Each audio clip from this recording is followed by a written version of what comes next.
Hello मेरे कक्षा 10 के प्यारे छात्र छात्राओं, स्वागत है आपका हमारे यूट्यूब चैनल यस के पॉइंट कोचिंग क्लासेस में। बच्चों, आज हम पढ़ रहे थे हम लोग वक्रता, जिसे गोली दर्पण से संबंधित कुछ परिभाषाएं।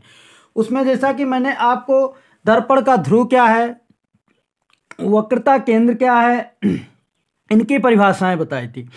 आज हम पढ़ने वाले हैं बच्चों वक्रता त्रिज्या। इसके पहले भी वीडियो में हमने आपको पढ़ाया है दर्पण कितने प्रकार के होते हैं, उत्तल दर्पण क्या है, उत्तल दर्पण क्या है, इनके उपयोग क्या है।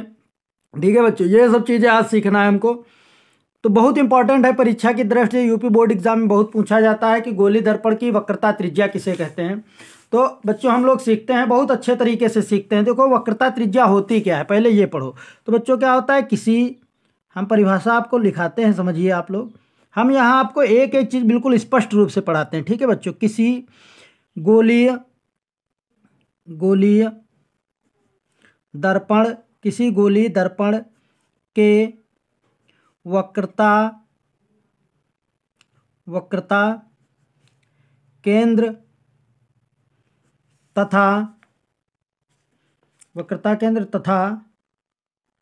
ध्रुव। ठीक है बच्चों, ध्रुव की परिभाषा मैंने पढ़ाई है आपको। ध्रुव के बीच की दूरी को वक्रता त्रिज्या, ठीक है बच्चों, त्रिज्या कहते हैं। ठीक है बच्चों, यानी कि किसी गोलीय दर्पण के वक्रता केंद्र तथा ध्रुव के बीच की दूरी को वक्रता त्रिज्या कहते हैं। इसे कैपिटल आर से निरूपित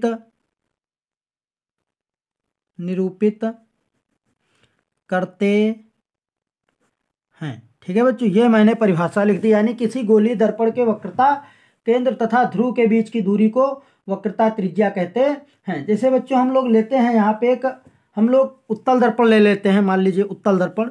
ठीक है बच्चों, तो जैसे ये हमारा उत्तल दर्पण हो गया बच्चों, ये ठीक है। उत्तल दर्पण में अंदर की ओर कलाई होती है बच्चों। ठीक है, उत्तल दर्पण में अंदर की ओर जिसका परावर्तक पृष्ठ जो होता है बच्चों, वो ऊपर वाला होता है, ये चिकना वाला परावर्तक पृष्ठ होता है। परावर्तक माने वह पृष्ठ जिस पे परावर्तन की घटना हो सके। तो हमने परावर्तन की डिफिनीशन बताई थी कि किसी चिकने या पालिशदार वस्तु की सतह से प्रकाश के लौटने की घटना को प्रकाश का परावर्तन कहते हैं। तो ये बच्चों देखिए, ये जो चिकना तल है ये, ठीक है, ये हमारा क्या है, परावर्तक पृष्ठ है। ठीक है बच्चों, ये परावर्तक पृष्ठ है, ये परावर्तक पृष्ठ, इसका नाम दे देते हैं M1 M2। ठीक है बच्चों, तो अब देखिए भैया, ये हमारा जो दर्पण हो जाएगा ये उत्तल दर्पण हो जाएगा। ठीक है बच्चों, उत्तल दर्पण हो जाएगा। अब देखिए इसका मान लीजिए ये ध्रुव हो गया, ये ध्रुव हो गया। ठीक है बच्चों, ये ध्रुव हो गया।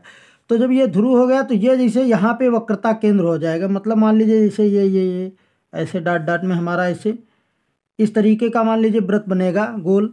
ठीक है, तो ये वृत्त का सेंटर हो जाएगा। तो इसके सेंटर से, ठीक है बच्चों, यानी कि इसके सेंटर से ये मान लीजिए ये जो सेंटर से, यानी इसके सेंटर से वक्रता केंद्र से ध्रुव के बीच की जो दूरी होगी उसी को हम बच्चों क्या कहते हैं, वक्रता त्रिज्या कहते हैं। इसके कैपिटल आर से निरूपित करते हैं। तो हमने परिभाषा लिखाई है, किसी गोलीय दर्पण के वक्रता केंद्र, इसको वक्रता केंद्र कहते हैं। ठीक है बच्चों, वक्रता केंद्र। ठीक है बच्चों, वक्रता केंद्र और ध्रुव के बीच की दूरी जो है वो क्या कहलाती है, हमारी वक्रता त्रिज्या कहलाती है। ठीक है बच्चों, ये हमने वक्रता त्रिज्या की आपकी परिभाषा बताई है। फिर एक बच्चों होता है मुख्य अक्ष। इसी में एक और परिभाषा है, जैसे ये परिभाषा नंबर आपकी है 3। ठीक है, इसके पहले 2 परिभाषा हमने पढ़ाई है। ये परिभाषा नंबर है आपकी 4 बच्चों। ठीक है, इसको हम कहते हैं मुख्य अक्ष। ठीक है, हम जानेंगे मुख्य अक्ष क्या होता है। ठीक है, बहुत अच्छी बात है, ये पेपर में सब पूछे जाने वाले क्वेश्चन हैं और आप लोगों को बहुत अच्छे से सीखने का मौका मिला है। आप घर पे बैठकर अच्छे से पढ़ सकते हो, ट्यूशन जाने की आपको ज़रूरत नहीं पड़ेगी और आप अच्छे से सीख पाओगे। ठीक है, बस आप हमारे चैनल को सपोर्ट करें, लाइक करें, कमेंट में बताएं कि कैसा हम पढ़ाते हैं आपको। ठीक है, ताकि हमारा भी मन बढ़े और हम और आपकी मदद कर सकें। ठीक है बच्चों, तो देखिए बच्चों, मुख्य अक्ष क्या होता है, बहुत ही अच्छी परिभाषा है मुख्य अक्ष की। दर्पण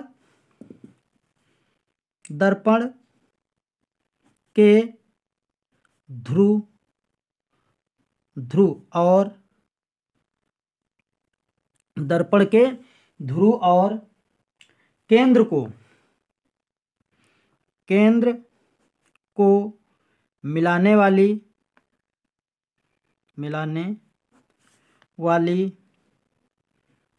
रेखा दर्पण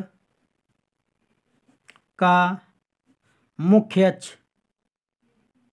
अक्ष ठीक है कहलाती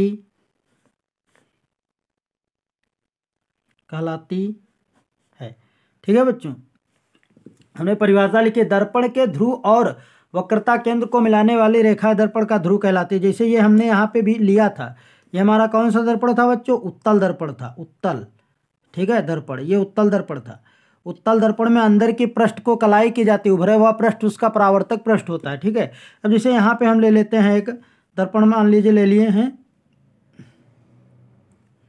ठीक है, ये मैंने दर्पण ले लिया बच्चों। ठीक है, ये कौन सा दर्पण हो गया हमारा?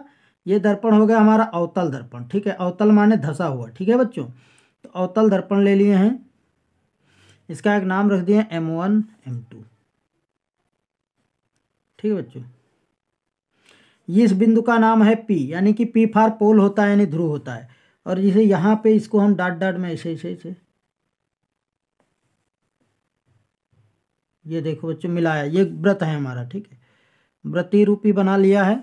अब देखो बच्चों, यहाँ पे ये जो इसका है, ये क्या है? ध्रुव है।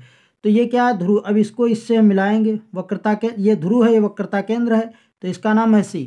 तो इसको मिलाने वाली जो रेखा है, ये रेखा जो है, इसी रेखा को हम क्या कहते हैं बच्चों? मुख्य अक्ष कहते हैं। क्या कहते हैं? मुख्य अक्ष। ठीक है, मुख्य अक्ष, अक्ष माने, ठीक है, रेखा। तो ये हमारा मुख्य अक्ष है, यानी कि वक्रता केंद्र और ध्रुव को मिलाने वाली जो रेखा है, इसी को हम क्या कहते हैं? रेखा को मुख्य अक्ष कहते हैं। समझ गए बच्चों? वक्रता त्रिज्या किसे कहते हैं? दर्पण के ध्रुव और वक्रता केंद्र के बीच की दूरी को वक्रता त्रिज्या कहते हैं। और ये दर्पण कौन सा होगा बच्चों? ये दर्पण आपका हो जाएगा अवतल दर्पण।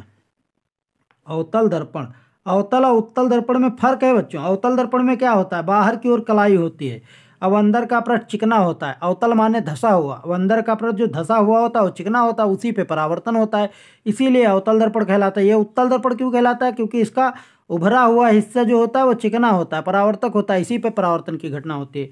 ठीक है बच्चों, तो आपको ये वीडियो कैसा लगा हमें कमेंट में जरूर बताएं। और हम आपको इसके बाद जो आने वाली परिभाषाएं हैं वो पढ़ाएंगे, न्यूमेरिकल पढ़ाएंगे, सत्यापन पढ़ाएंगे, जो कुछ भी है इस चैप्टर से रिलेटेड सब कुछ बताएंगे और बहुत अच्छे से यहाँ पढ़ाया जाएगा। ओके बच्चों, थैंक यू।